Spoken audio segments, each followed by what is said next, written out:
жарайсыңдар. Қанеке жайғаса қойыңдар. Ой, жарайсыңдар. Қанеке балаларым жайғаса қойыңдар. Балаларым, қандай дыбыс қоржындар? Дұрыс айтасыңдар балаларым. Балалар, асықпен ойнатылатын қазақтың ұлттық ойындары туралы не білесіңдер? Асық ату. Дұрыс айтасың. Шертпе. Дұрыс айтасың. Шертпе ойыны.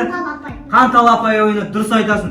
Балалар, қазақтың ежелден келе жатқан қанталапай ойыны бар. Қанталапайдың ойынында ең ерекше асық бар. Ол қан асығы. Қан асығы бірінші кімге түседі, сол бірінші бастайды. Жарай ма балалар? Балалар, мен талапай табылды ойын алақай деген кезде сендер топай деп жинап аласыңдар. Жарай ма балаларым? Ой, жарайсыңдар. Қанеке балалар, бастаймыз. Талапай басталды ойын алақай. Ой, жарайсыңдар балаларым. Балалар, қан асығы кімге түсті? Кімге түсті қан асығы? Аянға түсті. Ой, жарайсың. Олай болса бірінші аян бастайды. Балалар, сендер бірінші өздеріңе бір сақа тағайындап аласыңдар. Қалған асықтарды тізіп үш жерге қоя қойыңдар. Жарай ма?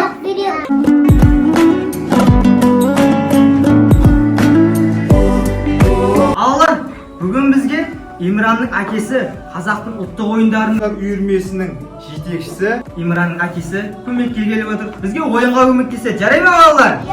Ассалаумағалейкум балалар. Уағалейкум ассалам. Ал, ойынды бастаймыз ба? Ойынымызды бастамас бұрын балалар, шеңберден екі қадам артқа шегінеміз. Сол аяғымыз алда, сол қолымызды тіземізге қоямыз. Сөйтіп барып асықты атамыз. Ал олай болса балалар, бірінші ойынымызды бастаймыз. Балалар, қан асығы кімге түсті? Аян! Ал олай болса аян бастайды. Көздейміз.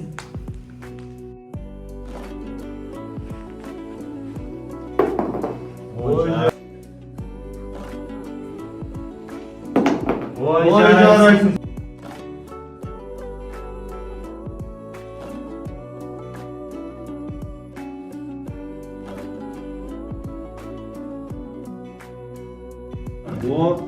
Ой, жарайсың.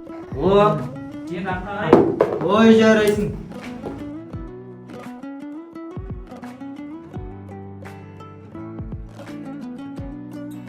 Жарайсыңдар балалар.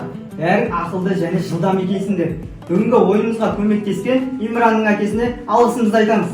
Жарайсыңдар балалар. Ұлттық ойындарымызды ұмытпай жүрейік.